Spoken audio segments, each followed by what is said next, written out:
ලෝ සතම නිවාසනහාලන සුමధుර කාලීන දම් දෙසන රූපවාහිනී ගුවන් විදුලි විචිත්‍ර ධර්මදේශක පූජ්‍ය කැටවල හේමාලෝක ස්වාමීන් වහන්සේ විසින් පවත්වන සුමధుර ධර්ම දේශනා පින්කම අංක 8 රජගම ශ්‍රී සම්බුද්ධ ජයන්ති මහා විහාරස්ථානයේදී මාර්තු 14 වන දින සවස 7ට පවත්වනු ලැබේ.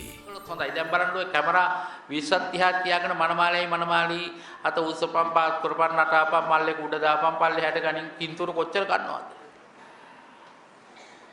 ඉතින් බැලුවම උන්ගේ දෙවනි ළමයාත් හම්බෙලා ඇල්බම් එක ආපහු හම්බෙනකොට. එහෙම මිනිස්සු ඉන්නවද නැද්ද? මහේච්ඡතාවයෙන් යුක්ත අනුන්ට පේන්න තමයි මිනිස්සු වැඩ කරන්නේ. ඒ නිසා මිනිස්සුන්ට ජීවිතයේ අල්පේච්ඡතාවයේ පුරුදු වෙනවයි කියන එක පින්වත් ඔබ කිසි කෙනෙකුට පේන්න කිසි දෙයක් කරන්න එපා. මේ ධර්මය අවබෝධ කරගත්ත ජීවිතය තුළ මහේච්ඡතාවයට ඉඩක් ඇත්තෙම නෑ පින්වත්. බොහෝම අල්පේච්ඡව තමයි අපි ඇඳුම් අඳින්න ඕනත් අනුන්ට පේන්න නෙවෙයි තමන්ට පුළුවන් හැටියට.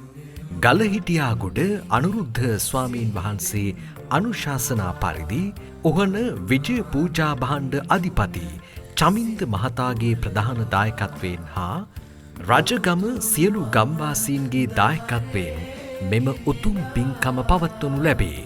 මෙම උතුම් පින්කම සඳහා පැමිණෙන පින්වතුන් හට උහන සිට කුමාරිගම හරහා විහාරස්ථානයටත් දඩයම් තලාව අංක 19 හරහා 10 හන්දියේ සිට සියඹලා වැව හරහා විහාරස්ථානයටත් 20 අම්බලමේ සිට 21 සන්දීප වෙළඳසල හරහා විහාරස්ථානයටත් අංක 20 කුමාරිගම විහාරස්ථානයේ සිට රජගම විහාරස්ථානයටත් නොමිලේ ප්‍රවාහන පහසුකම් සපයනු ලැබේ.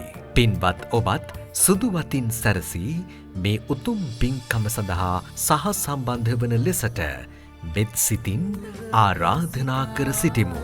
ඔබ සැමට තෙරුවන් සරණයි.